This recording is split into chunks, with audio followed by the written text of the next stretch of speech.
నిజంగా సనాతన ధర్మాన్ని పాటించే వాళ్ళు ఎలా ఉంటారు సార్? మన అన్నా లెజినోవాలా ఉంటారండి. నిజంగా చెప్పాలంటే వాస్తవంగా ఒక వేరే ఇతర దేశస్తురాలు అయ్యుండి క్రిస్టియన్ అయ్యుండి తన బాబు ఆపదలో చిక్కుకున్నాడని తెలిసిన తర్వాత మన హిందూ దేశంలో బతుకుతుంది కాబట్టి ఆమె చాలా చక్కగా మన సాంప్రదాయాన్ని గౌరవించి మనల్ని గౌరవించి మన ఇండియాని గౌరవించి డిక్లరేషన్ మీద సంతకం పెట్టి తిరుపతి వెళ్ళిన తర్వాత నేను క్రిస్టియన్ని కానీ ఈ మతాన్ని నమ్ముతున్నానని ధైర్యంగా డిక్లరేషన్ మీద సంతకం పెట్టి పూర్తిగా వెళ్ళి తలనీలాలు పూర్తిగా సమర్పించింది. అంటే ఆడవారు ఎవరు కూడా సామాన్యంగా 3 కత్తిళ్ళు ఇచ్చేటటువంటి ఆచారం మనకి ఎప్పటి నుంచో ఉంది.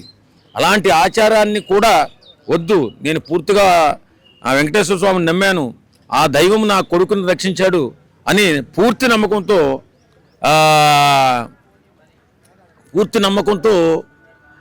ఆమె నమ్మి అలాగే అన్నదాన కార్యక్రమంలో పాల్గొనడం, 27 లక్షల రూపాయలు విరాళంగా ఇవ్వడం, ఇది నిజంగా ఆమె నమ్మిన దానికి ప్రతీక.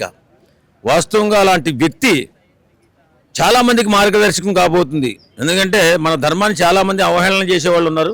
వాళ్ళందరికీ బుద్ధి వచ్చేలాగా ఈమె ప్రవర్తన మాత్రం బాగుంది, అద్భుతంగా ఉంది. థ్యాంక్ యూ అమ్మా, థ్యాంక్ యూ అన్నా లెజినోవా గారు. మీరు మా ధర్మాన్ని నమ్మినందుకు, మా ఆచారాన్ని నమ్మినందుకు